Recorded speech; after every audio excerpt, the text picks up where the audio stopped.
Hello team, welcome to another ATP Geopolitics video with myself, Jonathan MS Pearce. This is Jonathan Fink from Silicon Curtain. This is a code stream.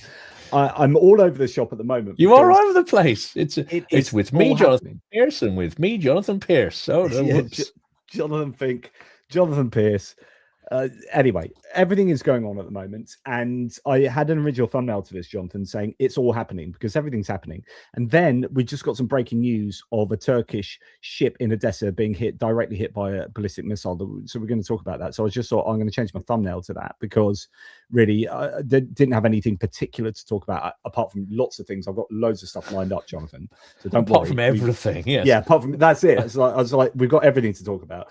So anyway, I'm calling mine Trump is carving up the world, because I think that is what we're seeing in the big geopolitical picture. But we're going to try and cover as much of that stuff as we can. Yeah, and it's that big overarching narrative as to what's going on at the moment that I find really fascinating. I did an hour-long video this morning, which is a big video for people to get into, but I put must watch on it on the title because, like, it sounds a bit conceited, but I think I did a pretty good job of joining the dots on that. And I think it's a video I want my audience to watch, talking about the national security strategy and how that is, how it's been put together and how it's directing the American foreign policy agenda, or how it will, but also how incoherent it is in other manners, and also how it obviously, as I'm sure you've talked about a lot, how it's seeing Europe as the enemy and Russia really not as the enemy, yet Russia is on the side of Venezuela, who is the enemy. China, Russia, not mentioned at all as strategic risks. North Korea, and these three featured very heavily in all previous iterations of these policy documents, whether they be Republican or Democrat. So to see this document is almost more important of what is absent from it than what is included, although what is included is kind of terrible. But as a conversation I had with Richard Sheriff earlier today, he says basically none of this should come as a surprise because they have been signaling and telling us and trying to tell us for a long time what's going to be in this. And of course, Vance's speech at the Munich Security Forum basically was a draft version of what we've just seen, which is we're out, grow a pair, you're on your own. But it's moved from that. It's moved from this sort of maybe isolationist stance to, I would say, an interventionist stance, which is the US is now moving on the side of autocrats to actively destabilize and degrade institutions' defense of Europe. So that for me is the big picture. This is why I call it the carve up, and everything else is kind of subsidiary to that. The stuff you're talking about, like, are they for Venezuela? Are they not? Is Israel? I think we should bring this up as well. Is Israel for or against Russia? That's the wrong way to look at what's going on here. We're looking at 18th century power plays between large empires that sometimes will be in opposition and sometimes they'll be aligned, and they can be both at the same time. I think we have to change our mindset in how we view this shaping world order. It's 18th century. It feels unfamiliar because we're still stuck in a 20th century frame of reference. Yeah, I mean, did you see the Der Spiegel cover? Yes. Have you seen that, where it had Trump standing behind Putin, his hands with this kind of demonic grin, and Putin looking evil, and Putin carving up Europe? Yes. And that's, so when you say it's interventionist,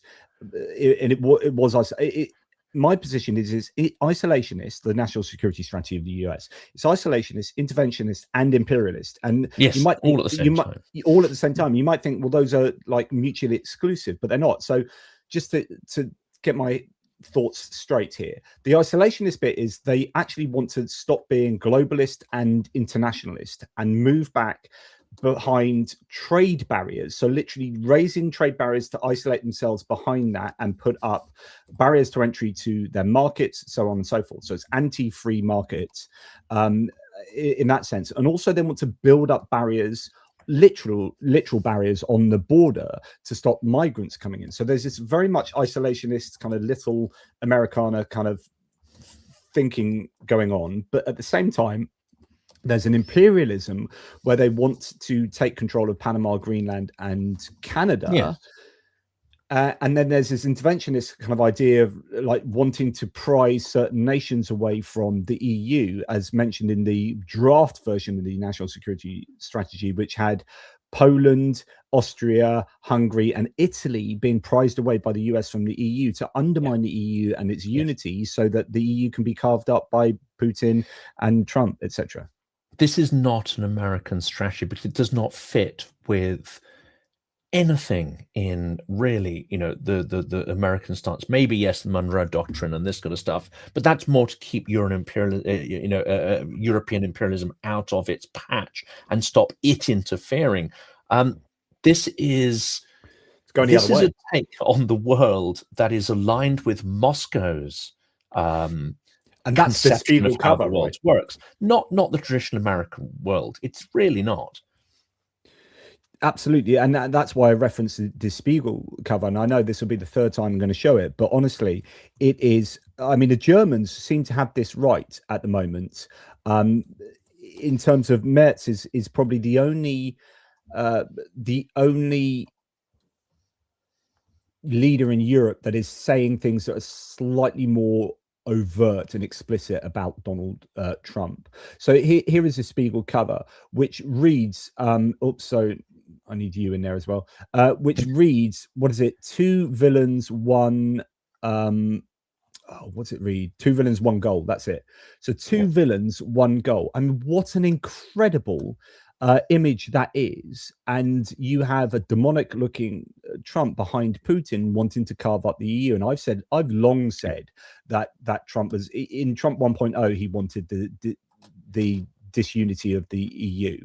Yes. And he aligns himself with Putin on that respect for fairly similar goals, because they both challenge what he sees as American let's point hegemony. out as well, this is not just Trump being nefarious, or that's what he is. And I don't think he's bright enough to really come up with all this stuff himself, and certainly not organized. It also aligns with oligarchic interests, especially tech oligarch interests, because they do not want any legalistic barriers placed on their business models. They do not want to be managed or any legislation that defines where their research and commercial enterprise can go or places any kind of responsibility on them. So this is not just a carve up in favor of authoritarians, it's also a carve up in favor of oligarchs and kleptocrats. And this is where I think by following the money you start to understand what is actually driving these movements.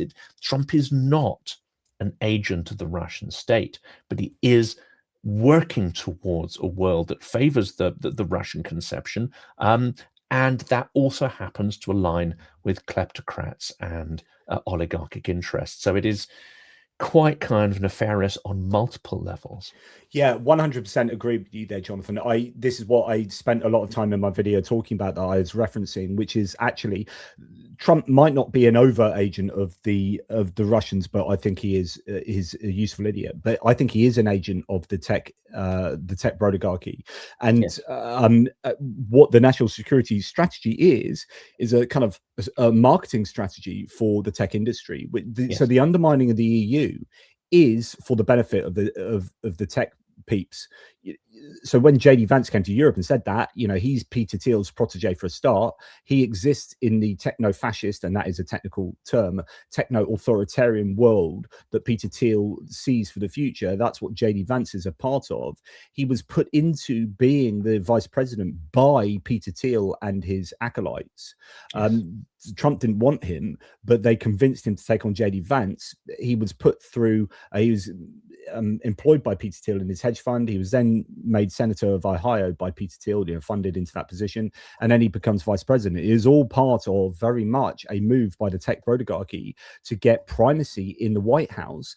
And now they've got national security document that's been largely written by a guy. I know you said there's another guy involved, but Stephen Miller, and then a guy called Andy Baker, who is the national security advisor to JD Vance, and then deputy national security advisor to the Trump administration. That's the guy who predominantly wrote it, along with the guy that you say as well. Well, I've been advised to look into the works and thought of Michael Anton, who is another, not someone I was aware of, but someone who apparently has been creating the dare I say it, the sort of intellectual framework behind this sort of tech dystopia and tech dystopians that are taking shape here. And it is an interesting comparison. I mean, it reminds me in some ways what they're trying to do to the EU. Yes, it's in favor of Russia, but it's also a form of gunboat diplomacy. Now, yes, when Britain deployed it, there were multiple reasons behind it, domination, but also penetration of markets, tearing down barriers for British goods, etc. And our lovely first-class opium. Why wouldn't you want to buy that in the case of China? But this strikes me as the 21st century equivalent of gunboat diplomacy, which is open up your markets or we will destroy you, and you have no say in terms of how the digital products of the economy are going to be consumed. Yeah, yeah, absolutely, fully agree.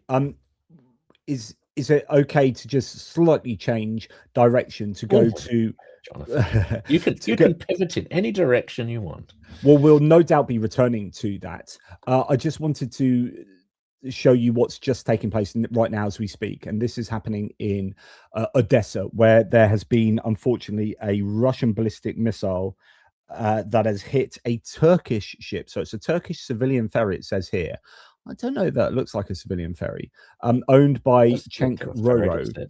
What would it be carrying potentially? I mean, it could be grain. It doesn't look like a grain ship either, does it? Yeah, I'm not sure. So maybe I don't know. It doesn't look like it's a container vessel either. So yeah, it had stopped in the Ukrainian port while en route for Karasu in Turkey to Romania. It usually carries trucks and trailers. Okay, so it's right. It's a vehicle ship. Yeah.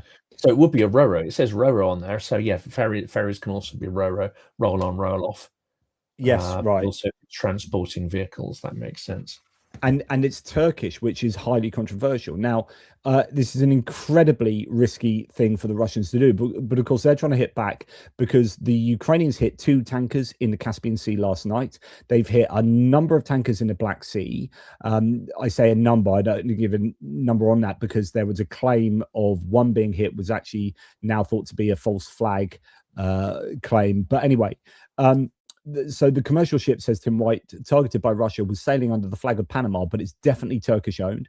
The strike on the vessel came just hours after Putin and Erdogan held talks at an event in Ashgabat, and they posed for a photo. Jonathan. Yeah, how dare you imply that there's anything but coincidence going on here? I mean, really, they are not subtle. They really aren't. But I don't. But is it? I don't. But, so sometimes I wonder whether Putin and the Russians do stupid things and they overreach. So like for Putin, what he needs to do all the time is wage war on Ukraine and cause Ukraine enough pain and suffering that they can look to win the war, but not to do things that are so horrific that it galvanizes opposition against Putin, right? So it's this weird situation where, like, if they did something horrific that took down an entire apartment block of people, like entirely, and they have like pretty much almost done this a number of times, but something they've done it several times. We've seen it. But the more they do that, the more it galvanizes support against Russia. So that if he's going to meet with Erdogan and then blow up a Turkish ship, then like that's obvious. It's going to be surely obvious that Turkey are going to go, well, screw you guys, I can't believe you've done that. So especially as Turkey were a bit upset about the ships you mentioned, the tankers that were heading to refill at Novorossiysk. That was in Turkish economic waters. They were a bit miffed at that and were like, hang on a second. It's the same with the Druzhba pipeline being hit. They're not exactly comfortable with this. But as you say, if Russia lashes out at their assets, they might say, well, okay, Ukraine, we're no longer going to raise objections to the operations you're mounting against Russia.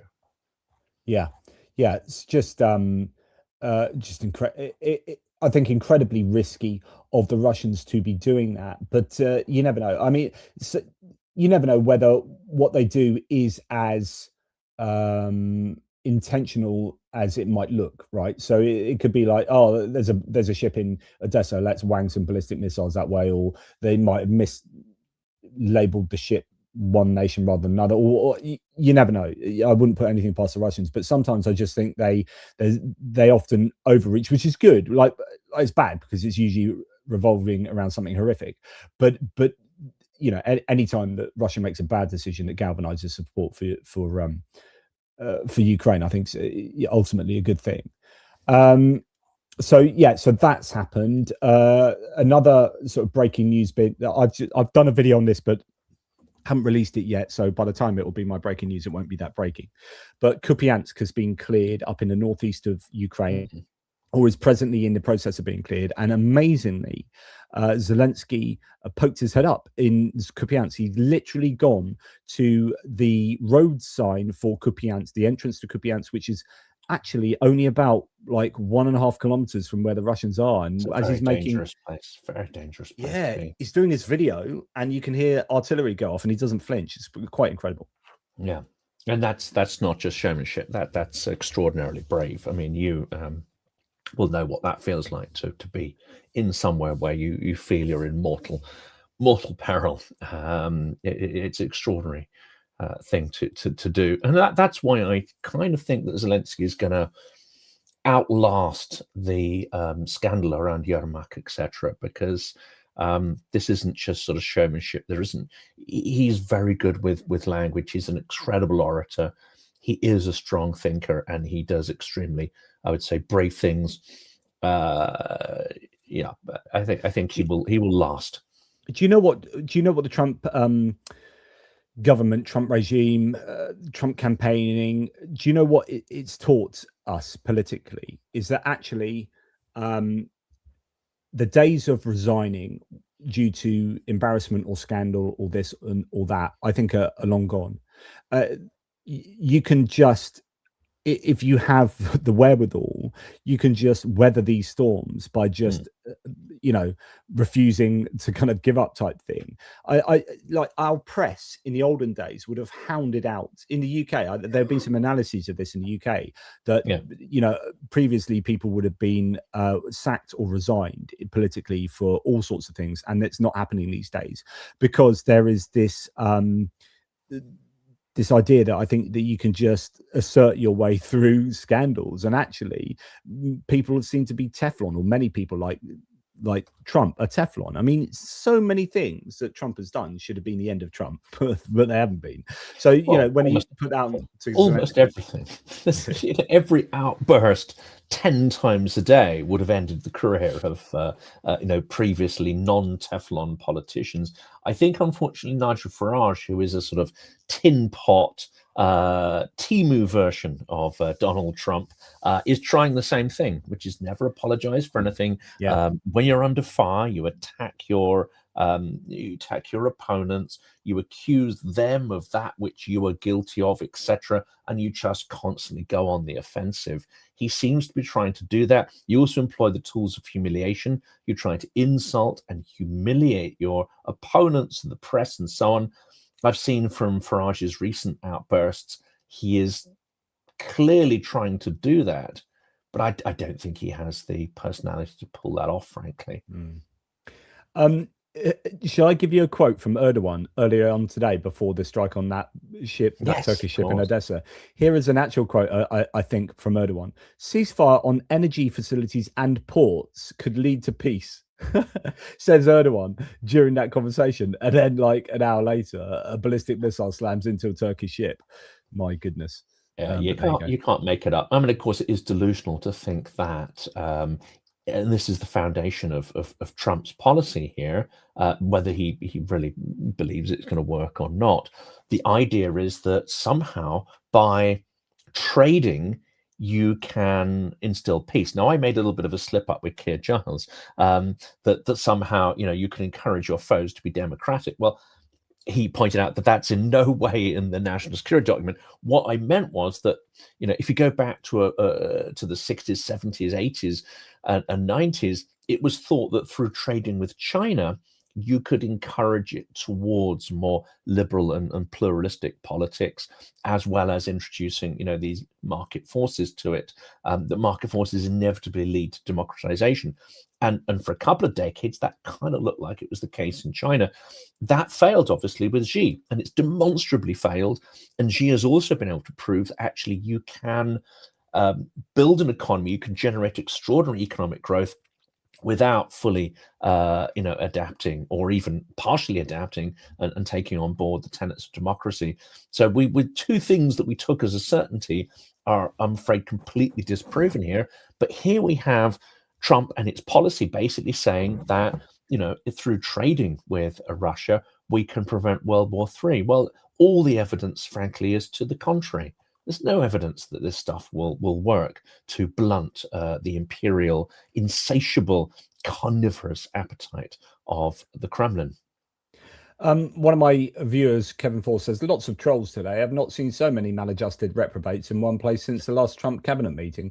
And one of them may well be this person, but I will indeed reply, because this person has posted several times. Another day of seeing the war coming closer to Europe. How can I escape this coming apocalypse? Do I need to end my life to escape it? I will post this until you reply. Well, be careful with this, because one of the troll tactics is to force people to use the S word in terms of ending one's own existence, and then they try to get your channel blacklisted as advocating for that kind of thing. So I'd be very careful with this one. Well, with language. So as trollish as this is, I'm actually going to switch it, hopefully, assuming that this person is coming from a Russian point of view. But the reality is, yes, war is getting closer to Europe. I mean, that's exactly the problem. And that's why Mark Rutte came out yesterday and said quite clearly that NATO needs to be thinking about Russia as the biggest challenge, which is directly in contradiction of the national security strategy of the US, which is the most prevalent nation in NATO. So there's an interesting tension there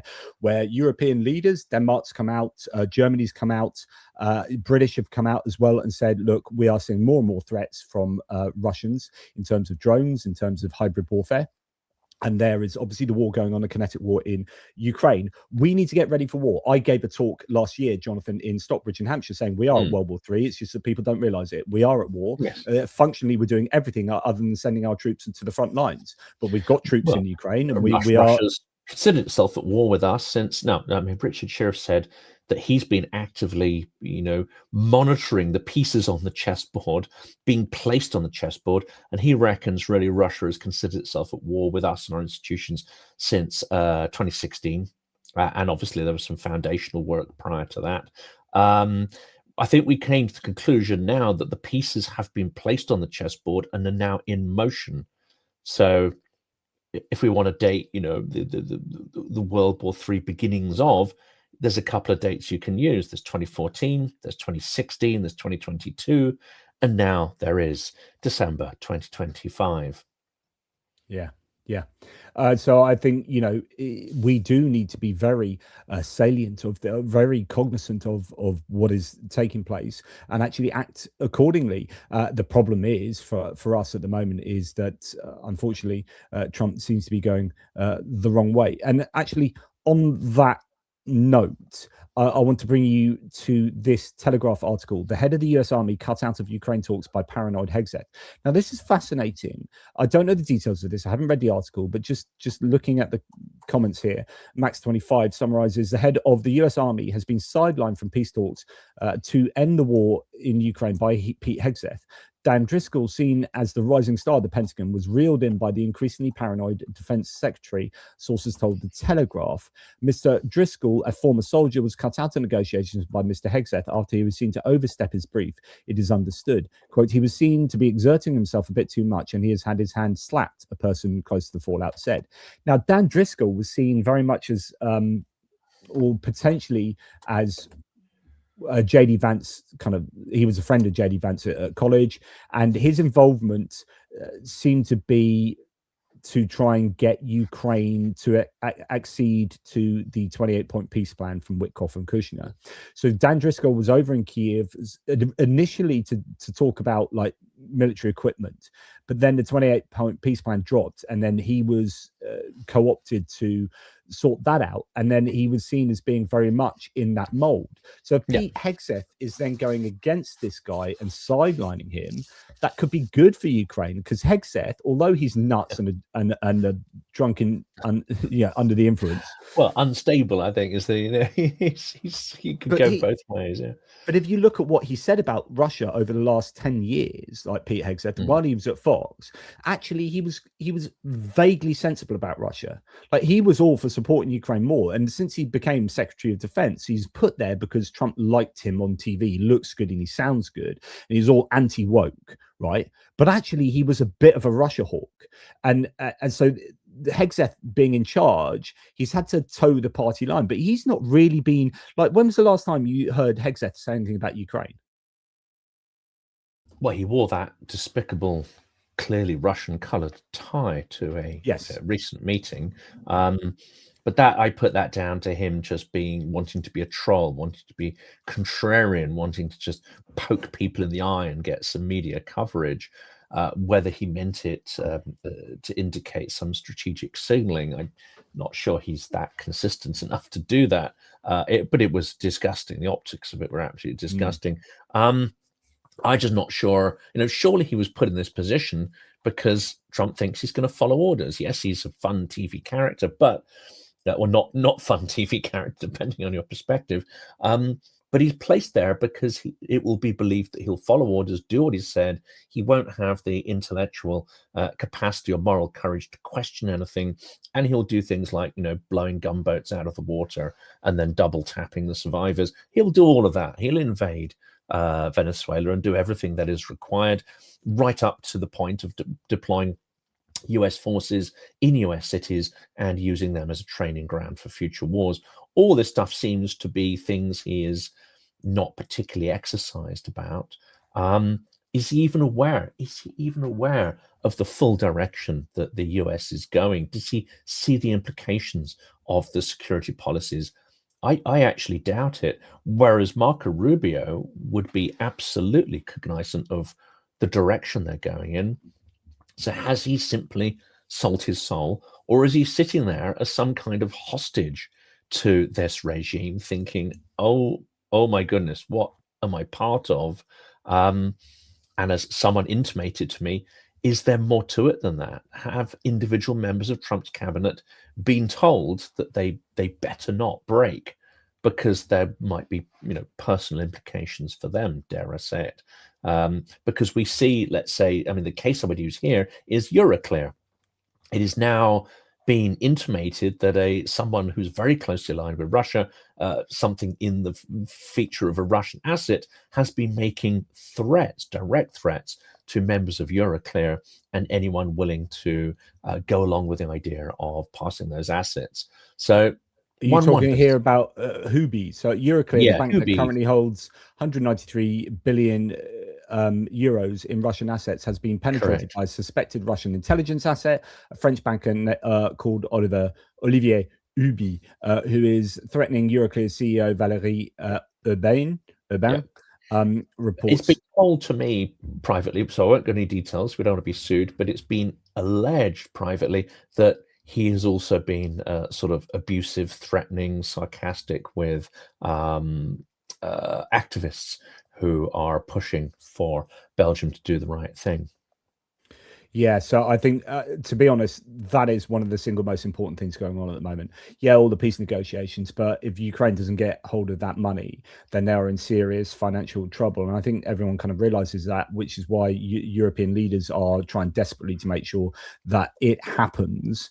And you have, I think today or yesterday, news that Brussels has unlocked, I keep doing that and getting rid of you, has unlocked a legal mechanism allowing indefinite freezing of Russian central bank assets without unanimous EU consent, bypassing any Hungarian veto by citing economic disturbances caused by Russia's war in Ukraine. So European Commission now proposes transferring 210 billion to Kyiv in 2026 to 2027, including 140 billion directly from frozen Russian assets at Euroclear, plus 25 billion from other European accounts, 115 billion earmarked for defense industry build-up, and remaining 95 billion to repay prior G7 loans and cover Ukraine's budget needs. The era of outright confiscation has begun. So, things could happen. But then you've had Viktor Orban coming back saying, today the Brusselians are crossing the Rubicon. At noon, the written vote will take place. The Brusselians. Yeah. That will cause irreparable damage to the Union. Is subject to the vote of frozen Russian assets on which the EU member states have so far voted every 6 months and adopted a unanimous decision. With today's procedure, the Brusselians are abolishing the requirement of unanimity with a single stroke of the pen, which is clearly unlawful. Or it's just, to stop really difficult. I mean, here's a problem with the EU: it is obviously very democratic in the way that it tries to pass these laws and policies. And it's unanimous voting, isn't it? Which exactly essentially dates to when it was a far smaller entity, and now it's rather cumbersome.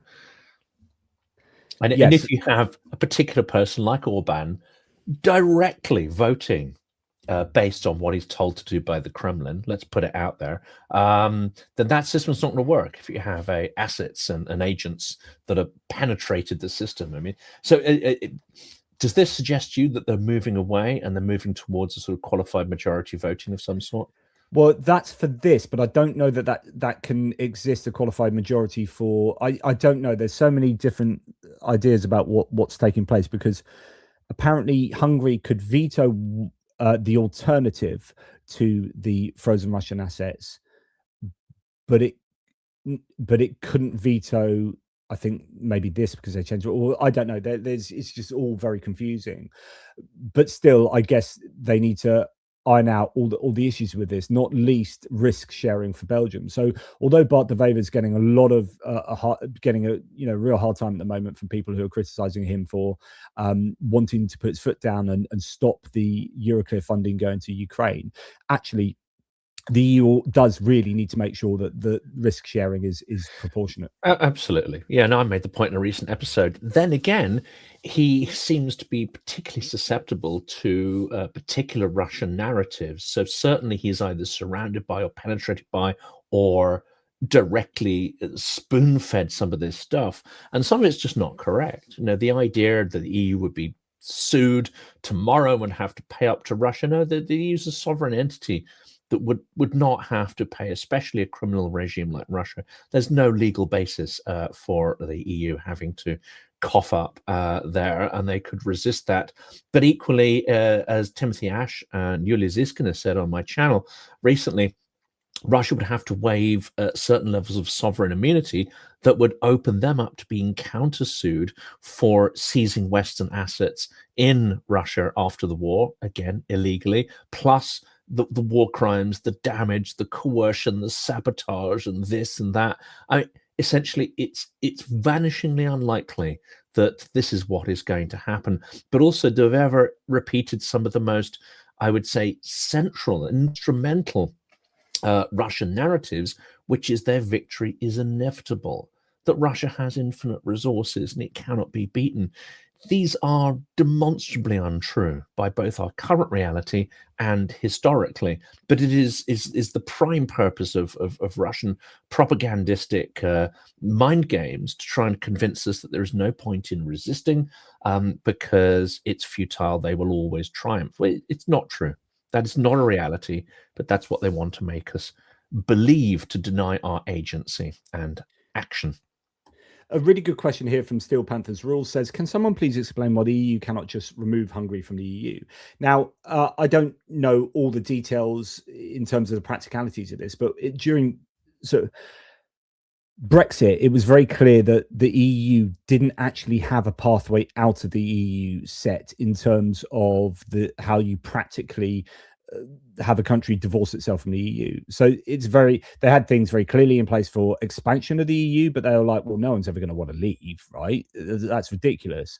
And then the UK was like, hold my beer, there, isn't it? Hold my beer. Yeah. So we left, and they're like, oh my goodness, how does this happen? So then there's what's it, Article 52, or I don't know. Anyway, Article 50 is it? But by the by, in terms of forcibly getting rid, I mean, part of the issue is surely going to be that Hungary is just exercising its democratic right, and you can't just kick them out for voting in a way that you don't like. Now, the problem here but actually they're voting for the benefit of an enemy of the EU, which is Russia, and so you would need to somehow prove that that Hungary are trying to do things to undermine the EU for the benefit of Russia, I guess, before you could go about sort of punishing them for doing so. And there's a lot of plausible deniability there. And, you know, at the end of the day, they are exerting their democratic right. And the problem is, if you have a unanimous voting system, this is why it needs to go to a qualified majority or something, which is what they're moving to with regard to what we're just talking about. But if it's a unanimous vote, then you've got a bit of a problem getting things done within the EU, because you need everyone to be on board. This is absolutely the case. Now, I also wanted to bring people's attention. Now, we should mention it a couple of times. We know donations go. I know you're not hugely active on that because you're on a Jiggers Poor fundraiser, so we should mention that as well, because we're both on that one. We're both on that one. Yeah, I was going to say both. We're both on that one. No, we're both doing that, but we've also both signed up to Car for Ukraine. So let's make sure we get the Jiggers Poor link up there, and we got the Car for Ukraine one I just put into the chat. And there seems to be a bit of a competition. I mean, this fundraiser for Car for Ukraine is the Christmas tree truck campaign, and actually, it's moving faster than any campaign I've been part of for Car for Ukraine, which is great. And we got a bit of a tussle going on between such a memus and certainly myself. We keep nudging forward for who's going to be in the sort of 4th and 5th spot there. But you know, tremendous and very, very quick fundraising efforts. Preston Stewart's come in from just getting started to having an impressive €9,000. So I strongly encourage people to take part in this. And one of the reasons is the vehicle that we fundraised over the marathon that we did was bought, delivered, and then it lasted a couple of weeks on the front before being destroyed. But it saved the lives of all 3 of the servicemen. No broken limbs. They had concussion and minor cuts, but the vehicles that are produced by Car for Ukraine not only add to Ukraine's resilience, they literally save lives so that those guys could fight again. Well, I'm sure the next day they were sort of back in the fight, but we need to keep replacing these vehicles because they're both essential, but also extremely vulnerable. Yeah, so we have got ATVs for the 80th Air Assault Brigade, and that's actually with Toonie Tuesday as well, although that's slightly different. So, I mean, it's the same, but they haven't included that on this page here, but it's an overall campaign together with them. That's going on for the 80th Air Assault Brigade, and also, as you mentioned, Christmas tree trucks. As we've done many times before, trucks for Car for Ukraine, and they are a fantastic entity. Just to continue along the geopolitical side of things, Ukraine would join the EU by 2027 under a draft peace plan. That seems extraordinary to me. I was thinking the earliest they could ever possibly get into the EU would surely be 2030. But anyway, fast track entry to the bloc is being discussed by both US and Ukrainian officials, backed by Brussels, in a drive to end Russia's war. So this could be another element of security guarantees of protecting Ukraine going forward as a deterrence for Russia to say from them taking a second bite of the apple, and also to help, I guess, economically protect Ukraine in the aftermath of the war. But this is the problem I have, Jonathan. I want to put this to you, because everyone always focuses on NATO and, you know, should it be in NATO, should it be out, kind of forgetting that one, Ukraine was never realistically going to be taken into NATO prior to the full-scale war. It would just be the can would be kicked down the road ad infinitum. But also, there wasn't a majority of Ukrainians who were for. In fact, only a small minority of Ukrainians in 2014 wanted to join NATO. There was still a less than a majority. There was a minority at the outset of the full-scale war. It's Russian aggression that's pushed them towards NATO, but it's just at the point where we see that NATO is a zombie organization in some respects, if we look at it in terms of its transatlantic strength or weakness now. So NATO is probably less important and less important to Putin. The reason that Maidan happened, the reason that Putin pressured Yanukovych, was to prevent Ukraine joining the EU, and both politically, economically, legally, and of course, culturally and psychologically making that move westward. I don't see why Putin at this point would go, well, do you know what? We've been waging war. We've lost more than 1 million people. We've burned up all our Soviet assets. We've transformed our economy into a Soviet-style war economy. Do you know what? Yeah, go right ahead and join the EU. It seems to be madness that we are thinking and normalizing this step as being something that Putin would happily give So he's into. publicly said that he would allow. He's got no problem with joining the EU. Who says what? Yeah, publicly said. Yeah, well, He said he wouldn't invade Ukraine. He lies yeah. in the way that Trump does. We cannot What believe any of his public statements. To be he honest. wants the end of the EU. So once you understand that, it's just understanding that Putin and the Kremlin are just mortal enemies of They are, the or EU. maybe he'll have destroyed the EU by then. So it's a moot point. Maybe that's where it's coming from. Yeah.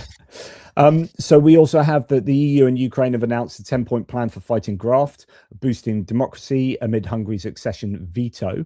The plan is part of the EU-Ukraine efforts to advance the technical side of the accession process, while Hungary continues to block the opening of the negotiation clusters. Again, there's a difficulty of Hungary is exercising their veto. And when someone says, what can you do with them? Well, you can't punish someone for voting against how you like. Otherwise, that's the end of democracy. But this tells you Moscow's real intent. Don't look at Putin's words. Look at what his proxies are doing. And Hungary is a proxy for Moscow's policy on this matter. They don't want this integration to be a success. And what the EU do is hold back money from Hungary, and they are still continuing to do so. And every time there's a bit of an argument, and when Orban's had to vote previously, he's had his arm twisted by releasing a bit of that frozen funding that the EU has for Hungary, and that's got him to sort of play ball. But he seems to be becoming more and more intransigent. So they definitely need to change their voting mechanisms there. EU ambassadors have approved a plan to end all Russian gas imports by autumn 2027. LNG imports will stop by the end of 2026. Pipeline gas by September 2027. The law still needs final approval from ministers and EU Parliament, but it's expected to pass despite opposition from Hungary and Slovakia. So that's likely to be a majority vote rather than a unanimous vote. And I don't know. I'd have to look at what the mechanisms are in the EU and which ones are unanimous votes and which ones aren't, and why that is. Russian liquefied natural gas will disappear from EU markets by April 2026. Pipeline gas will follow 18 months later, according to a plan. Yep, so that's that one. If anyone in the live chat can just explain what the criteria is for unanimous votes against qualified majority or majority votes, that'd be very useful. And on the hydrocarbons front, 4 out of India's 7 largest refiners are now in the market for Russian crude as deep discounts push buyers to seek out non-sanctioned barrels. But even as heavyweight Reliance Industries stays away. So 3 out of the 7 are not buying Russian oil, but 4 out of the 7 now are, because the Russians have given such huge discounts. It's not the end of the world, because Russia are actually arguably not making the money off that oil. They just need to get it moving. But the amount of oil that's sitting idle around the world is a real problem for Russia, because they can't then sell new oil if they don't have the existing tankers that would transport new oil offloading their oil. So it's just stuck, not making the money on that oil, but also not being able to make money on future oil. But there's another problem. You can't just pause wellheads, is my understanding. Yeah, because if we look back to the Iraq war, you can't just say, oh, okay, well, we're gonna, no, you wreck it, and it costs a fortune and a very complex technical operation to restart those wellheads and get the production going. So they're facing really serious problem here that could damage and destroy that industry for a significant amount of time. Then there's the talk of India building drone factories. Then there's this extraordinary outburst by Netanyahu, basically indicating that he is aligning on a near daily basis with Russia and directly with Putin. So there's so many things coming out that seem to be aligning towards this idea that if the individual, if the global rules-based order and institutions are broken down, then all states are going to need to make their accommodations with the hegemons directly and not via intermediaries. And this is maybe one of the things we're starting to see here. that also means that they can exert pressure to do things like, buy our arms, help us build drones, don't bring any morality into your foreign policy, and don't judge us for the criminal acts that we perform, whether it be the US in the Caribbean or Russia in Ukraine and around the world. Qualified majority, says Rob Cook, which is 55% of countries plus 65% of the population. Most everything else: single market, agriculture, environment, transport, immigration, consumer protection. So does that mean? Oh no, sorry, I missed the first bit. EU unanimous vote, any country can veto, is for treaty changes, new members, foreign policy, defence, taxation, EU budget, social security, citizen rights, family law, some environmental stuff like energy. So that's actually quite a lot of the big chunky stuff is EU unanimous voting, and qualified majority for everything else: single market, agriculture, environment, transport, immigration, consumer protection. That seems to be rather an arbitrary. Like, there's a lot of it's an odd split for some of the stuff. Immigration would be, I don't know. Yeah, it looks, immigration at the moment you would put as important as say family law or social. But then maybe that's because you need to preserve, some nation state say in it. Like you don't want to impose necessarily, and maybe in the implementation, maybe there's some nuance in the implementation as well, where you have tiers of adherence to these. Again, I'm talking out of my butt here because I actually don't know the answer. But once a vote is carried, if you voted against it, are you then obliged to follow the policy? It's an interesting question. Back to the geopolitics, if you don't mind, Jonathan. So Foreign Secretary for the UK, Yvette Cooper, announced the other day further sanctions aimed at tackling Russian information warfare. Yes. This is my absolute pet peeve, that we're not doing enough about Russian disinformation. So this is music to my ears. She accuses Russia of using classic Kremlin manipulation tactics to shape the narrative around global events. Yes. Now, problem is, unfortunately, our foreign secretary making big announcements like this. Yes, she's on Sky News here, but we need I was saying in one of my videos earlier, Jonathan, that we need to communicate to our general public that Russia really are the threat that they are, that they're doing things. Every time Russia does something to us in terms of hybrid warfare, our population needs to know about that. Because you're starting to get people in UK, it's Reform UK, Germany, AFD, whatever, that are more vulnerable, more susceptible. And we know this statistically, actually, because in those places there is more sympathy for Russia and for Putin. It's not huge, but it is statistically significant, and so we need to be fighting that by letting these people know. Well, hang on, if you do prefer Russia over Ukraine for some weird reason, you do understand that Russia is attacking us. They're attacking us with cyber attacks on our hospitals. They're attacking us with drones going over, whatever. That needs to be communicated. We need to do a better job. And when I say we, I mean allies of Ukraine, Europe, EU plus, US, whoever it is. We all need to do a better job of communicating to our publics that Russia are the bad guys and they're doing bad things to us, not just to Ukraine. Yeah, absolutely correct. And we need to then build the institutions that build that resilience there. Not just say this is a problem, but this is what we're going to do to fortify our democracy. This is what we're going to do to fortify our institutions. And I've spoken in several episodes recently about it. I spoke to someone who'd come back from Chernihiv, and they said one of the really important things, and we talk about Finnish resilience, and we use these words without often giving examples of what it practically means and how that can be converted into solutions for us. One which I think is incredibly powerful, Novichok Nigel, one which is incredibly powerful was a school that they went to see in Chernihiv, where the kids had a drone club and an electronics club that were being sponsored by the Ministry of Sport and the Ministry of Defense. And they were building drones, designing and building drones and components, and they were racing the drones, and they were having, competitions as to who could then bring the drones down, with the EW and the electronics club pitted against the drone club. And this is at a secondary school level. So you take people, and it's not just about developing the engineering skills and developing the idea that you work in teams and you have this evolution of the tech environment. It is what Maria Berlinska, who's an inspirational, Ukrainian activist in this area, calls total societal resilience. That is where every member of society has a direct stake in the defense of the country.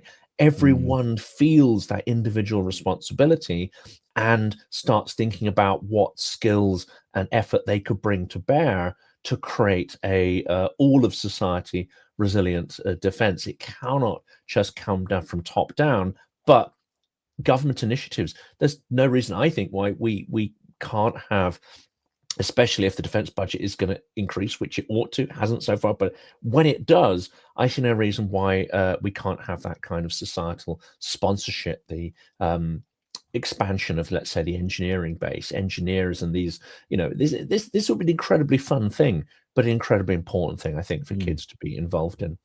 100%. So Yvette Cooper has said that in the UK, and then we hear that 8 more people and entities were sanctioned by the UK, although it's an extraordinary that ultra-fascist Alexander Dugin, so that ultra-nationalist philosopher whose thinking is underwrites Putin's speeches and tracts, he's only just been added. The philosopher openly calls for the extermination of Ukrainians. Also on the list is Rebar, it's interesting, and the MOD-sponsored TG channel, Telegram channel, and its founder Mikhail Zvinchuk. UK is continuing to rack up sanctions, and then we hear that the Europeans are working feverishly on their sanctions package as well. Now, Bulgarian government is resigning after less than a year in office after a series of anti-corruption protests. That's what I say. It's all happening. Rosen Zelensky's announcement on Thursday came before a vote in Parliament on a no confidence motion filled by the opposition against the government. Do we know really whether that government was aligned with Ukraine, whether it was supportive of Ukraine, or whether it was publicly neutral but doing stuff behind the scenes? Because I hear that Bulgaria has a real problem with Russian informational infiltration, but at the same time, over the last 4 years, has done some really significant things behind the scenes to support Ukraine. Whether their public face 100%. Was slightly different or not. Serbia, the same. I mean, Serbia will say, oh, we're just selling stuff to people. We have no position. But actually, Serbia is rather important in selling ammunition to Ukraine, which is a very political stance.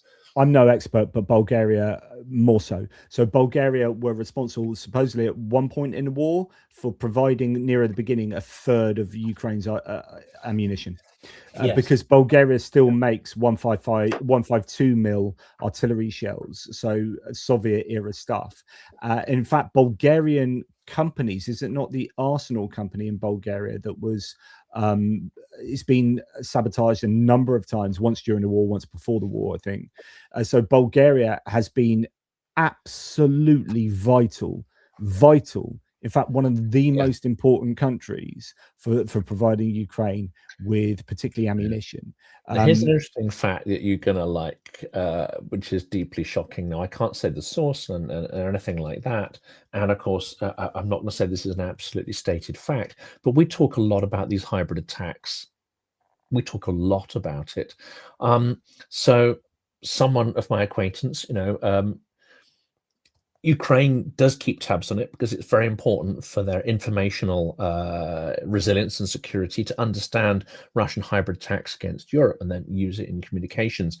So the question was asked to NATO and the EU, and I guess to individual national governments, do you have a comprehensive database of what could be termed Russian operations, bringing it all together, cyber, hybrid, cables, etc.?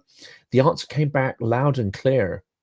At no level is there a comprehensive database being kept by either NATO, the EU, or sovereign governments, as even to the threats against their own territory, let alone bringing the whole picture together across Europe.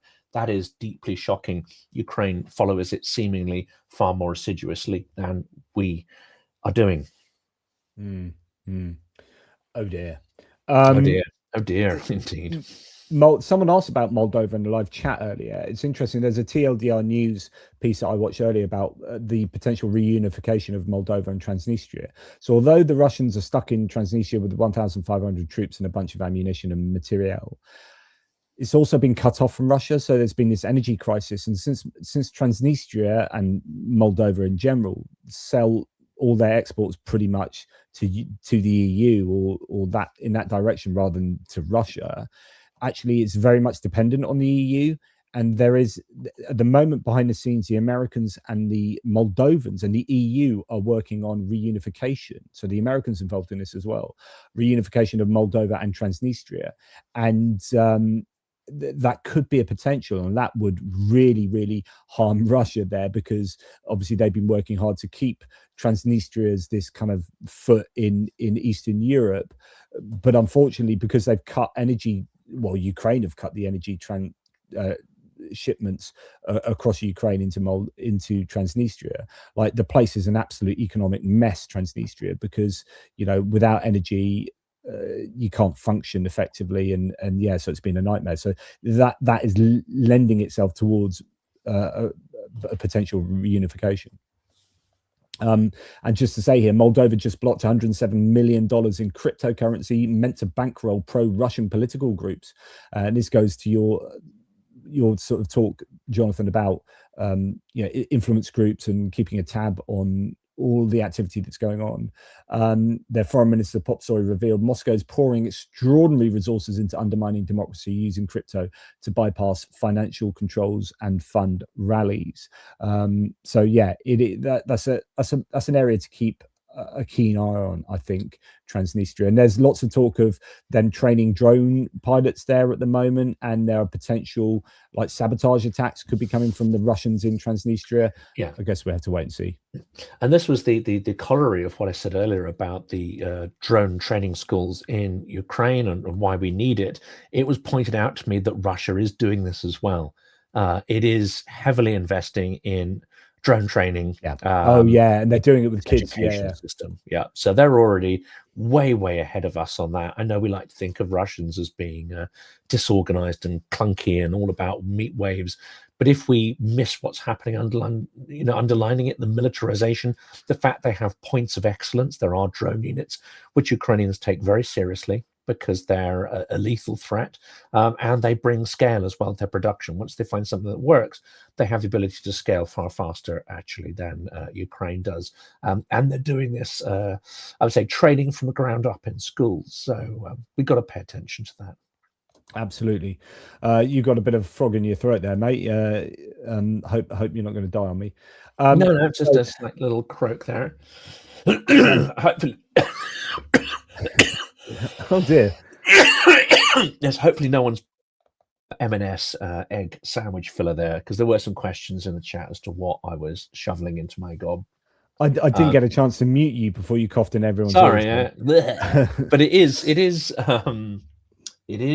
thematic, because of course it was pointed out to me earlier that M&S has been hacked, and it caused some serious, financial and logistical issues against them. So, and Land Rover as well. So they are targeting or testing out to target our economic base.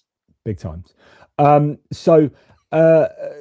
we're going to go on to, and I mentioned this, I've mentioned this a couple of times in my national security video, but also in my hits and losses.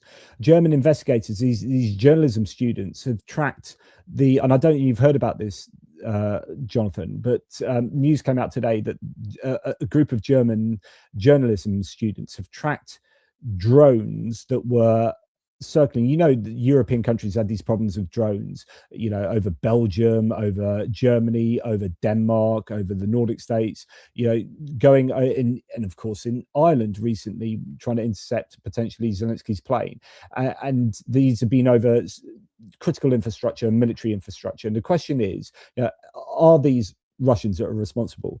And everyone's like, well, yeah, surely it's Russians. But of course, trying to prove that is difficult. The whole thing with cyber attacks is that they always have plausible deniability, and they can take themselves, one position removed from the actors doing this by supporting hacktivists that do it. But it's the hacktivists that are doing it, not the Russian state, but it's the hacktivists that are allowed to do that from within the Russian state and who are funded by the Russian state. It's an easy get out clause, but actually, if it's Russian proxies and people paid, whether it's drug addicts or whatever, paid to do it, I would not make any distinction between Russian proxies and direct Russian units themselves. It amounts to the same thing.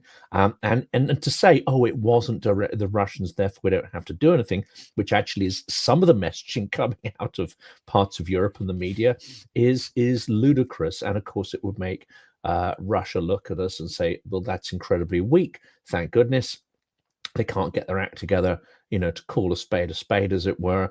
I saw those articles come out and I thought, yeah, there's some weird little sleight of hand here, some weakness going on.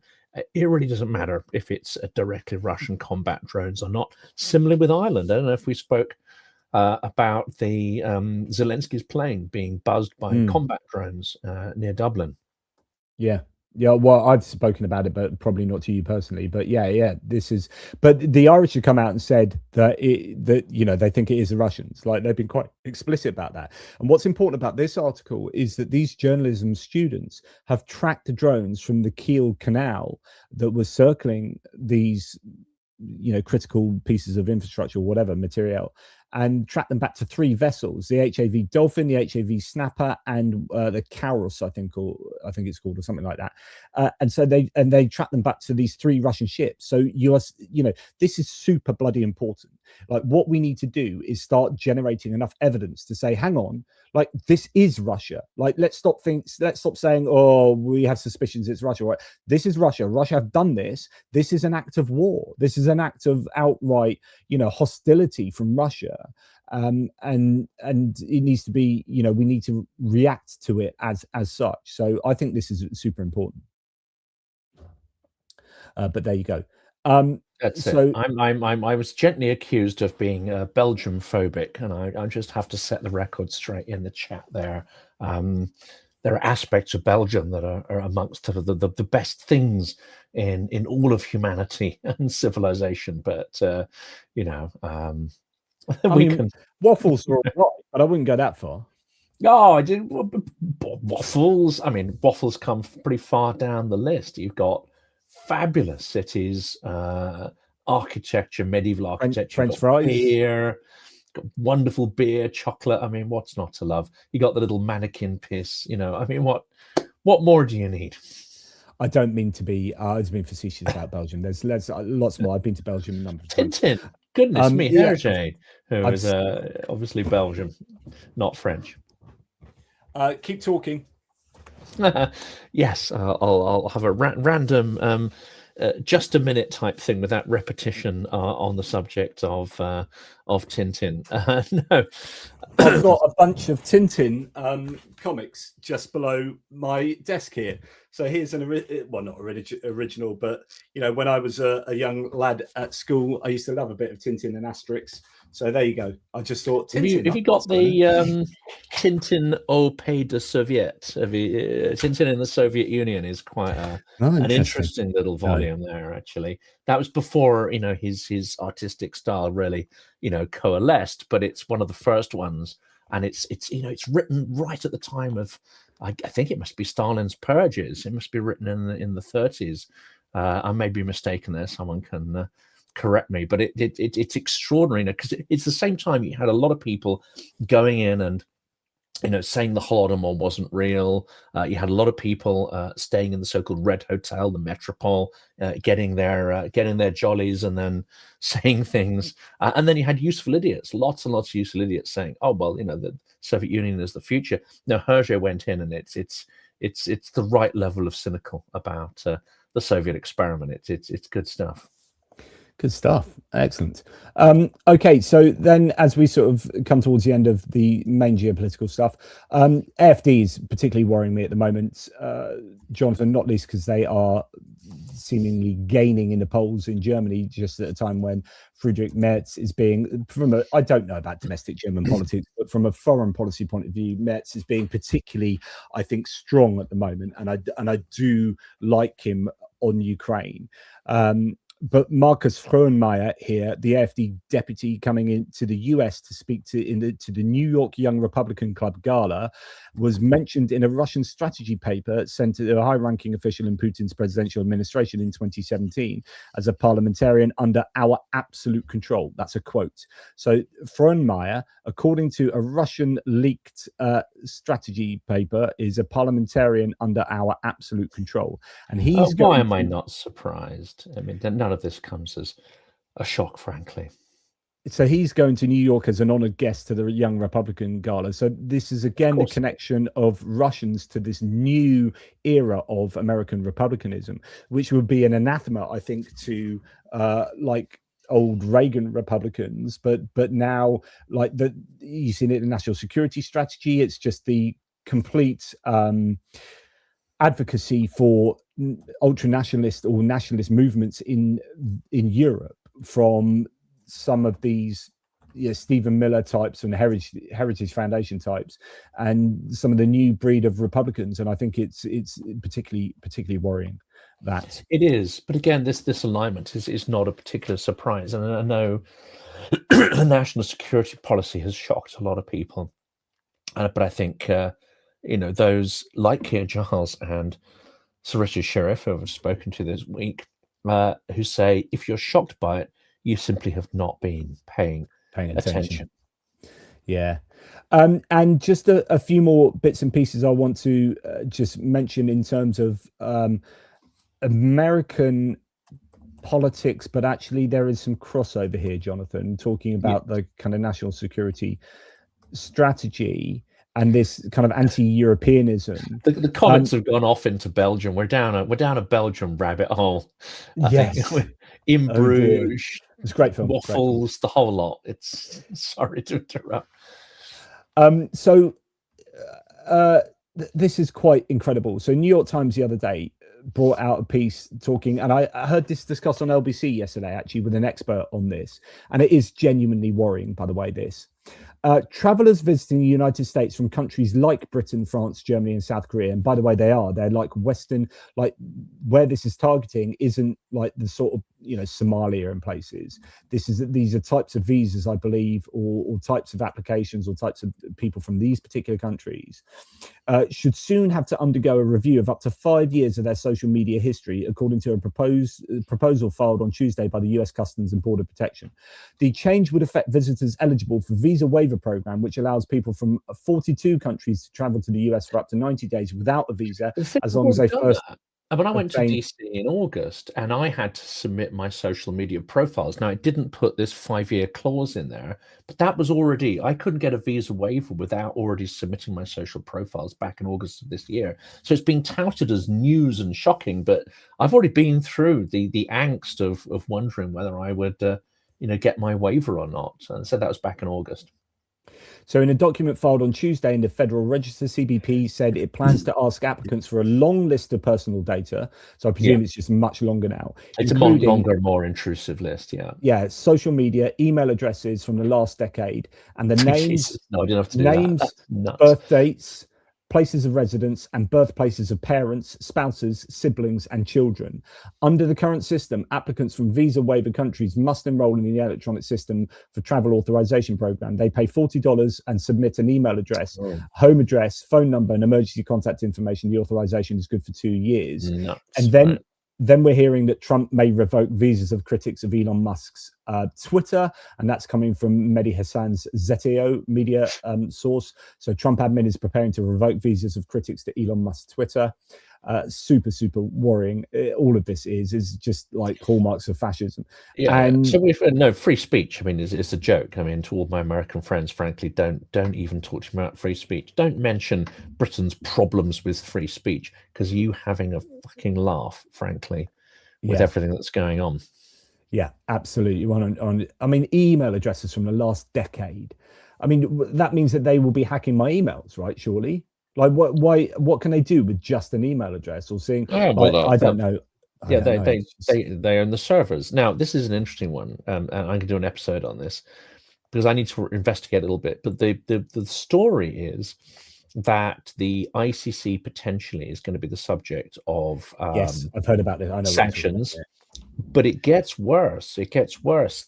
Also, the story is out there somewhere. I need to look into it. That actually, Karim Khan, I think, who's the head of ICC, suddenly found that his This is true. Gmail suddenly was blocked and went offline.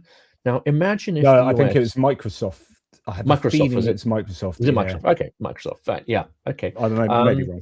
But the implication there is, well, imagine if the US turned into a full adversary, and for those who are saying, yeah, it'll never happen, they are well on the way to being so.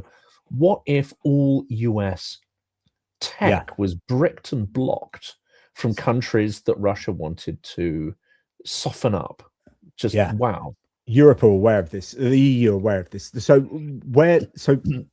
the Americans have the absolute kind of monopoly on tech infrastructure. On you can talk in terms of not so much AI, because there's a lot of Chinese AI, but certain, if you're talking about corporate tech infrastructure, but then that goes over into satellites and comms and operating systems of all our mobile phones and laptops, defense industry and everything. And so actually the Europeans are way behind, and there needs to be massive investment, but you just don't have the time to do that. So I did a video recently on what would happen if the US stopped supporting Ukraine in terms of satellite intelligence and all this. And if Europe wanted to catch up where the Americans are, just in terms of the military side of things, it's like $1 trillion, and there'd be a 10-year capability gap. Now, if you're talking about just everything, not just the tech and satellites and whatnot, then arguably it's just impossible, and you wouldn't, or it would just take you forever and a day. And part of this has been because of funding for startups is much preferable in the US, and it's much more difficult to have tech startups in Europe and in the UK, maybe with regulation, with financial regulation and all sorts, and that is a barrier to supporting startups, and which means they generally go to the US. But then what you have is that all the big tech companies are US companies. So when Europe, for example, the EU has been trying to regulate the tech industry, they necessarily, or by default, are regulating big American companies. So Trump and others and Americans come along and say, the EU is attacking American industry here. No, we're not attacking. We are regulating on behalf of consumers the tech industry, but the tech industry is by default massively American. So it looks like we've opened a case on Meta, on Alphabet, which is Google. We find Twitter or X, and we find Apple, and they're all American because all of those companies are American, and there is no European alternative. And so from a national security point of view, from a tech point of view, Europe are really, or everyone else is really freaking vulnerable. Like, you can talk about everyone but the Chinese and maybe other Asian nations to some degree are completely beholden to the United States. It depends how bad it gets, doesn't it? And I can't be advocating for insurrection or anything, but essentially it does raise the question that Ukrainians deposed Yanukovych for far less than Trump is now doing to the US, tearing up the world order, destroying alliances, wrecking economic value, aligning with authoritarians, a foreign policy that is entirely extractive, punitive, abusive, acquisitive, and contains no perceived value system whatsoever. Yanukovych was deposed for far less than what is happening. So that I just want to float the question out there: at what point do they cross the Rubicon? At what point do they cross the threshold and say no more? You just reminded me of something you said earlier, actually, and this was something I've been wanting to say for a few days. I did say it on, I think I might have said it on a WhatsApp back channel. It wouldn't surprise me if Marco Rubio resigns at some point. Like, if if what goes on in the American political scene at the moment, with Trump tanking in the polls, all sorts of controversies happening by the day, and his dementia seeming to be talked about more openly and more frequently, or health issues, him falling asleep, him like somebody said, I did this thing, a short video the other day on disinformation dementia, and a few people like, oh, you've no evidence for his dementia. This is, I completely bragging about his with cognitive tests. Yes. It's like, look at the evidence. He called Susie Wiles, his chief of staff, Susie Trump, 4 times during the Pennsylvania 97-minute rambling nonsense from the other night. Like, he is just honestly doing things that Joe Biden would have been excoriated for. But anyway, like, I can see someone like Marco Rubio. Well, there are very few kind of scare quote sensible people in the American administration these days. Marco Rubio is one of them, so more or less. And I mean, sensible, but his spine has been surgically removed, and well, yeah, because he's kind of on his own, chopped off too. Yeah. Although Venezuela guaranteed he's got a lot to do with that, because he's a Venezuela hawk. But anyway, like, I can imagine a scenario where he like walks away, or you start getting people leaking stuff. So as the ship sinks, right? And I think the American, if they can't get a handle on the economy, and he seems to be doubling down on the economy. He took the piss out of affordability the other day, right? That is an absolute no-no. Like, they interviewed some of the people in that Pennsylvania chat that came out, and one of them apparently said stuff like, yeah, I don't like the fact that he did that, because I'm finding it really difficult to afford X, Y, and Z. But that's where the rubber meets the road, right? So you can lie all you like about X, Y, and Z, that people doesn't affect people's lives and they can't fact check it. But when you say affordability is a hoax, and then they go to the shop and beef is 30% up, then they're like, well, it's not a hoax, because literally I am experiencing it now when I fill up my car or when I'm doing. And he bangs on about his ballroom, his golden glitzy ballroom. I mean, it's which is that on hold at the moment? He's knocked it down, and then there's all issues with actually who is funding it. And so anyway, no, there's a surprise too. I mean, I'm not surprised in the least, because I think the key point of that was the knocking down, not the glitzy ballroom. Of course, he's obsessed with that because he just is, but it was literally taking a massive dump on American heritage, on any idea that there's anything that is sacred and beyond his reach. That humiliation in the gesture, and literally taking a massive dump on the rule of law and people's sensibilities, that was the main point of it, which... Yeah, I don't necessarily disagree. But I would imagine you're going to get some people who will leak information of the inner circle soon, of like, yeah, he is sleeping too much, or like he says this in private, or he's taking these drugs, or, you know, I just get a sense that that Marco Rubio could walk, other people could walk, Susie Wiles could walk. There's talk that she's kind of been sidelined a little bit, and she's his chief of staff. So he was told to, he kept saying it the other night at this rambling speech at Pennsylvania. He said he took the piss out of his speech writers, which is a weird thing to do. And then he said, look, I've got to say this. And then he kept going off piste and saying all this other nonsense, and then bringing himself back to this. But he's obviously been told, you've got to keep to this, because actually people are getting tired of all this other crazy stuff, especially when you're kind of insulting them or talking about affordability being a hoax. You've got to start sticking a little bit more to the script, because actually people are tiring of you. And I think that you will see people leaking stuff soon, and it start to crumble. That's my hope, but I actually think that might happen. I think it might happen, because if he's really on this downward trajectory, it's going to become less and less easy to cover it up, just as Biden's physical frailty became impossible to cover up. And I want to address this 506th paratrooper, who, you know, may well be a bot. He may not. He may be real. You know, we go on about President Trump all the time. What about Biden? For your information, we were talking about Biden a good few years ago in the second year of the war. And I would say the word excoriating, which he's used, excoriating Biden for his weakness and his policy of delivering only a fraction of what was required and not get behind Ukrainian victory. So we were I think, amongst the first people to have a pop at Biden and to explain to our audiences who Jake Sullivan is and why his influence on Ukraine strategy was so pernicious. So I will not take that criticism from 500. I'll be harsher than you, mate. I'll be harsher than you, right?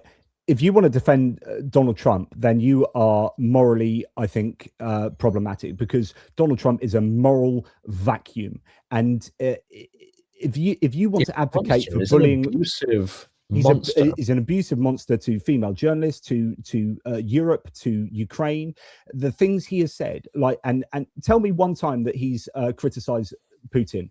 So honestly, tell me, 506th paratrooper, tell me one time that guy has criticized a dictator, and tell me, and just put it in a table, put all the times he's criticized dictators in one side of the table, and then put on the other side of the table all the times he's criticized democratically elected nations and people.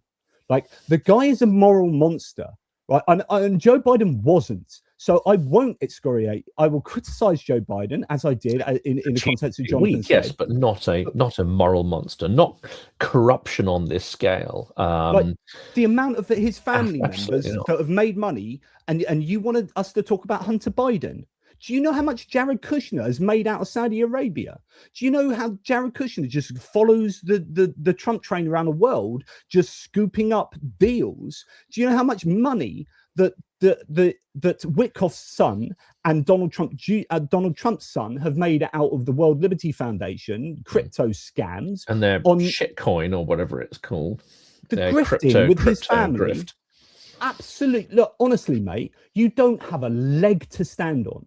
You may literally have a leg to stand on, but metaphorically, he may not, if he's real. But that's another thing. Yeah. So no, he deserves all the excoriation he gets, and also what really annoys me, Monsieur le Paratrooper, I don't like it when people comment and they say things without substantiating. So this idea, both Jonathans excoriate President Trump, justifiably, lying all they want. No, you don't just say you're lying.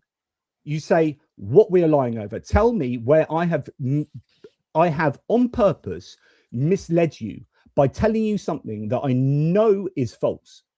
I want you to tell me that, substantiate that, or jog the hell on, because that is just troll. You're a troll. You're a paid up troll for sure.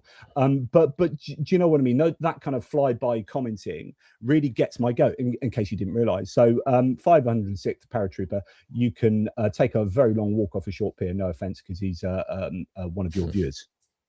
Yeah, fair. Oh, it came from my side, Eddie. There we go. I have my fair share of trolls and bots as well.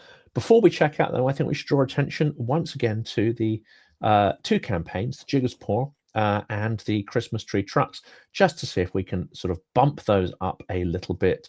As I say, absolutely critical, and an extraordinary team in Lviv for both of those charities. Both those charities actually have the most sophisticated anti-corruption and transparency schemes I've seen, baked into their operations as well. So one of the first things is, I want to support Ukraine, but who should I trust? And there's these corruption scandals. Well, these two charities are leading the way in terms of transparency, in terms of their effectiveness, their lean organization, and the impact they're having on the war effort. Yeah, absolutely. They are. I've met all the peeps involved with both of these people in Lviv, and they're awesome. Just really, really cool. So as we're coming to the end, I don't know if there's anything else I was going to say. There's always more I can say. Yes, one to look out for. There was a question on whether Turkey would strike back or do anything with regard to the strike on the ship in Odessa. That's something to look out for. What is going to be Erdogan's response to the strike on the ship? There is something I did. Oh, we got super chats to look at. Sorry, first, Jonathan. Super chats, especially this one that's just come in. Very generous. Yeah, locals in Odessa report containers of the company AXA are visible on board the Turkish ship, which is owned by Cenk Roro. AXA makes generators and power plants, so you can imagine that there were maybe mobile generators for Ukraine's power infrastructure that were loaded on that ship. I don't know. So there you go. Oh, this is interesting. Just finally, before we go on to super chats, Fighter Bomber, who's an Russian aviation channel affiliated That's one of the with key VKS. Telegram sources, isn't he? Yeah. Fighter Bomber. Fighter Bomber has stopped collecting money for the families of killed pilots on his channel. The reason is simple. Russian pilots so died that the channel would simply become a continuous tombstone with the names of those killed. Too many pilots are dying that he's given up collecting money for them. So I suppose that's an odd reason. It's like, yes. That's an odd reason. Yeah, right. Some thanks. So Richard Bennett, thank you for ATP Geopolitics memberships. That's super generous, Richard. You are a legend. In fact, Richard, you know, next time there's fundraising, because I think you're down in Selsey, down by Chichester. So next time there's a Ukrainian fundraiser at your local pub, as there was, please tap me up for that. Lions Us, thank you very much for gifting ATP Geopolitics membership. Super cool. Grunge Thing, our Belgian friend, IATAH, for thinking that Orange is already sharing intelligence with Mordor and maybe weapons could follow. So he's got the opinion that that could already be happening. Goodness me, I hope not. It's certainly a real risk. I mean, Trump fully flipping. And in fact, the peace plan as it's outlined with the various requirements there is a plan for rebooting the Russian economy. And we know that rebooting the Russian economy means rebooting the Russian war machine. So whether or not the US are directly supplying weapons, American components are ending up in Russian missiles. And indeed, in plain sight, the American plan would lead inevitably to the rearmament of Russia, and they're fully aware of that, I believe. Should we just go back to our previous conversation with 506th paratrooper? I just want to point this out. Former Trump advisor Brian Lanza is now consulting for Russian oil giant Lukoil, Politico reports. Lanza is helping sell Lukoil's non-Russian assets after new US sanctions. He previously called returning Crimea to Ukraine unrealistic. Just thought, because, you know, just a bit of course. Because of course. So yeah, whatever. Is it useful to debate with people? I don't know if you've been approached yet, Jonathan, but I love it. I just love. Sometimes I just like getting angry. I love just a bit of an argument. So yeah. There's the channel on X run by a guy called Mario Norfol, who you may or may not have come across. He's affiliated. He's a crypto kind of guy. He's affiliated with Elon Musk. He did podcasts. He has now got a format where they get usually it's the kind of dumb as a rock sort of MAGA talking heads, and they put them with pro-Ukraine guys. Ben Hodges has been on. Joe Lindsley's been on. Even Konstantin was on one of them. Everybody seems to be being, approached to come onto this format. I've been on one, and I really was in two minds as to whether to do it. And there's a second one coming up next week, because it's my view that the entire format is a criminal aligned construct. It is a piece of informational warfare. However, I feel that if you do not participate, then potentially, some of these propagandists would be twinned with people who don't push back, forcefully enough, and you cede that territory to them. So I don't know what your thoughts are, because the first time I did this about a week ago, I was paired with a guy called Glenn Deason, who is one of the main, I would say, Russia-aligned academics in Western academia. He's in Norway, and he is in a tenure. He has got some kind of role or tenure in a university. But he produces Russian disinformation in a sort of academic tone on an absolutely industrial scale. He must have a team behind him. He's blocked me from every single channel possible.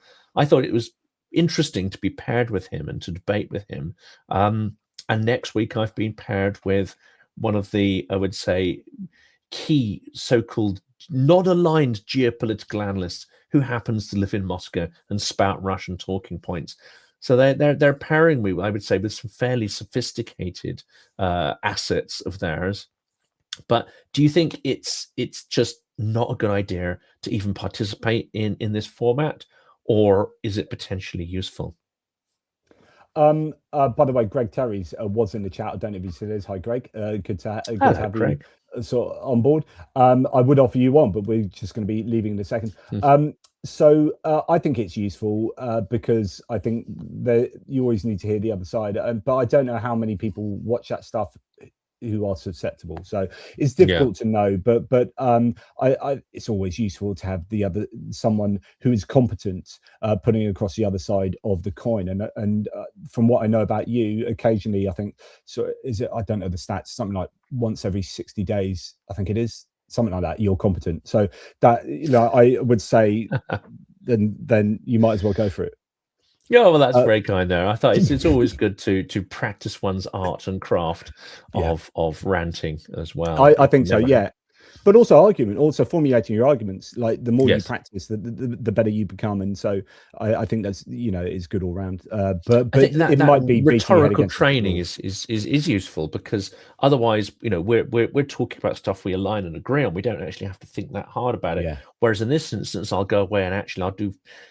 People aren't going to maybe like this. I do far more preparation for these debates than I would for a standard interview, simply because I want to be able to cover all bases. It's almost like, you know, being in an exam. Like, what might they come at you? How many different arguments do I need to have at my fingertips that are really compelling and you can compress into a soundbite based on what you think they're going to throw at you? So I put a lot more preparation into that, and that in itself is quite a useful process.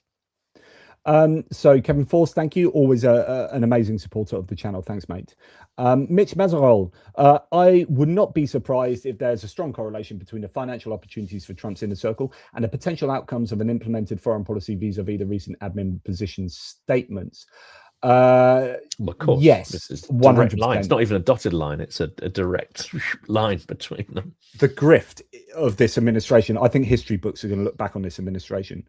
I do hope that future governments or maybe the present Congress, if they get the balls, will actually start putting things in place to regulatorily, through regulation, stop this from happening. Like the grift is, they're getting away with outrageous grift, and that should not be allowed. So there needs to be more teeth, or needs to be stronger guardrails to stop this from happening, because that is just corruption. It's just outright corruption taking place. I like this comment in here because I'm going to go and research this a bit more. But the invasion of Panama in 1989, which used 27,000 US troops. Venezuela, it's pointed out here, is much, much larger and potentially is being supplied by Russian weapons, as you mentioned earlier. But he said, look up Operation Gideon vis-a-vis Panama, aka Bay of Piglets. I quite like that. Nice, nice. So Wizard of Ooze from Odd says, any chance of hearing your dulcet tones of analysis anytime soon, JP? Would love to make it this time. I am. That's what I'm doing now, isn't it? Well, I mean, you're nothing if not on air like 10 hours a day, right? Sure, it's not that there's a lack of opportunity. I've got a military aid update that I keep trying to get out every day, and I don't have time. And now it's like I'm looking at the links, and I'm like, that's another hour and a half bloody live stream. I'm sorry, guys. It's just, there's so much going on in the world. It is nuts. But anyway, Wizard of Ooze, yeah. Any chance of hearing my dulcet tones? Yeah, all the chances. Yeah, like in the all world. the bloody time. All the time, forever. Putin Puppet on the change petition site. So the other thing I want everyone to do, including Jonathan's lovely audience, I would love you to pop along to atpgeo.com/UK petition. Jonathan, if you could sign this as well. This is Mark from the Little Whiskey Shop has put together this, and he's looking at doing a proper UK government one. There's only 113 at the moment. We need to gather traction. We need this to be shared. This is to get UK troops to help out in Western Ukraine and it's been really well thought through. This humanitarian benefits, risk mitigation, legal basis, and NATO framework. The request, deploy border monitoring and rear area security teams focused on civilian infrastructure and corridor protection, deploy logistics, etc., etc. So trying to get the UK government to debate that in Parliament and so on and so forth. So yeah, absolutely. Thanks for reminding me about that, Putin Puppet. Very worthy, and Mark has a sharp mind for these things, so yes, well worth signing. JP says, anonymous 87654, you need a chronological flipbook animation of the red arrow map for Ukrainian drones heading into Russia. That's really good idea. The drone bomber. I love those drone bomber maps. And when they're thick with red lines, I get excited. You know they exist. Says, tiny big salute to all donors and fundraisers. Absolutely, they are hugely important. Joe Hales, loving the work, guys. Get the truth out there. Thank you, Joe. That's super generous. You've got a new member as well, Ruth Wolfer, who is awesome. Wonderful. Has become a member of yours. I mean, she's amazing. Wizard of Ooze, lol, I meant a real life event. Right, okay, I get you. Sorry, Wizard, to make you have to super chat again to try and get me to recognize this. I would love to, actually. So I was thinking about this. My mobility is not very good at the moment because I spend too long sitting here speaking to you guys. But actually, I would love to go and give another talk on Ukraine and just do it live and get to meet people who might come to that. I mean, last time I gave one in North Hampshire, and it had people from quite a few places around the UK coming to check out the talk, and it was really lovely, and I really appreciated that. So I might do that again, Wizard, but it depends whether anyone kind of offers me to do that. It's a bit weird me booking myself a room somewhere and saying, come and listen to me. Oh, I'm in the middle of nowhere, no one knows me. That is odd. Although we could always do a we could always hire a studio or do a little panel or something like that and just film it for our entertainment. And of course, sometime in January, Jonathan, just to give you a heads up, I just did last night the 900th episode with Operator Starsky, and it was a great privilege to have him there. Sometime in January, we'll be hitting episode 1000, I would expect, January or February. So I would very much like to bring everyone together, and of course, you'd be an important part of that. We'll have to think about where, when, how, and all the rest of it. But one to put in the diary, maybe. I did 1,000 videos last week, so I've done. If you count the news ones, there's more. But this is just purely interview-based format ones. So that's. I did 500 of them in my sleep. I mean, it's just like 500 a day, don't you, Jonathan? Yeah, I get up in the morning. I've already done 6. So yeah, okay. A nice way of belittling my achievement there. No, I didn't mean it like that. I was actually trying to take the mickey out of me. It's kind of weirdly self-deprecating because I just too stupidly long amounts of anyway, whatever. No, absolutely, and well done, mate. What I meant to say is awesome, Jonathan. You're a legend in your own underwear, and I would be honoured. It'd be lovely to bring people together, yourself and many others, Alex Ferguson, Drone Guy, Georgi. The former manager of Manchester United? Yeah, that one. Yeah, no, Drone Guy. Drone / Shark Guy.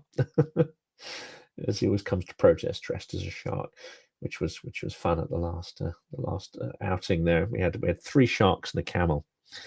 Nice. People get the references there. It's like being at a Portland rally. Right. So thank you very much to Michael Viewchart. Always great to have you on board, my friend. I need to get onto Messenger and give you a message, Michael. I must remember to do that. I keep forgetting to do everything. So much going on, and I can't. There's just too much news. Can everybody stop doing things? And when I say everybody, I'm talking to the entire world here, Jonathan. Can everyone just take the weekend off? Just don't do anything. Like Trump, don't say anything. Don't leave. Just sit on your golden toilet, Trump, and just Trump away. Don't do anything. And Putin, shut up. And everyone stop throwing bombs. And just, can we have a weekend off? And then I can go and spend some time with my family and not have to think about geopolitics. The trouble is, if Trump disappears for 24 hours, the media will go into an absolute frenzy, thinking he's kicked the bucket or something, or. Yeah. Comedians don't know what to do. Like the 4 years between the Trump administrations, comedians were like, "Whoa, who do we take the piss out of now?" Now it's like, but pick your target. It's or let's just pretend none of this is happening and talk about domestic things instead. Okay. Right. Yes. I'm not quite sure. Pearce reminds me of King Theoden from Lord of the Rings. I keep expecting him to yell "death" and lead us into battle. I hope I'm the King Theoden after Grimer Wormtongue has stopped whispering. Sweet not the one before. As I'm just sitting there, like looking grey, like. I think that's what he's referring to, Jonathan. There, I don't think that was a. That's repeating nonsense. Yeah. Look, thank you, Mr. Fink. Always a pleasure, never a chore. Any final last words? I mean, you're not going to die, but no, I mean, just like, oh my goodness, have a look at the Operator Starsky thing that's going out tonight. We're calling it Peace Deal. and those who are Ukrainian or Russian speaking will probably find that vaguely amusing. But it sounds a little bit like peace deal as well, but it doesn't really mean that. Yeah, just everyone keep on keeping on and don't get disheartened. We need to redouble our efforts at this point rather than feeling overwhelmed. And the quote there is from someone I've done a couple of interviews with, although I don't know if he's got a low profile now. Certainly he's at some risk, and that was a Russian activist. And I asked him, how do you keep sane? I'm not sure he's entirely sane. He seems to be a bit bonkers. But I said, how do you keep sane? He said, the thing is, the only solution to not losing your mind, being an activist and living in Moscow, for instance, is to be in action, is to seek solutions and constantly be in action. And that is the best cure for a depression which could easily overwhelm you if you're looking at all the events in the world. So that's my advice to everyone. Get in action, do things, and that will help you to preserve your mental health while also helping to shape the world around you for the better. I'm weirdly upbeat at the moment. Right now, today, because Kupiansk. I think Kupiansk has given me a bit of a nice little pep up, and I like seeing Zelensky there, and I think clearing that out is good. And yes, we'll have to wait and see what's going on with the peace negotiations and what the US is trying to make Ukraine do. But if Russia don't sign up to any of that, then it's all kind of moot anyway, and hopefully it gives ammunition for the US to stand up to Russia more. But anyway, it's not time. We're trying to go now, but there is this idea that Ukraine might sign up to things that you would otherwise think, well, that's crazy. Why are you signing up to giving Donbass away, or at least turning it into a free economic zone or something? Why are you even entertaining this? Why are you even entertaining 800,000 cap on your armed forces? But they might be doing that in the knowledge that Russia's going to say no anyway. So then they look really keen to the US and say, well, look, we've agreed to do all this stuff. It's them that, and then finally Trump goes, oh yeah, the Russians are being douches. But then he never seems to do that. So anyway. He never does that anyway. And that's, there's no profit in that. So follow the money. Yeah. Thanks, moderators. Thanks to all the very generous super chatters and members of the channel. You keep our lights on.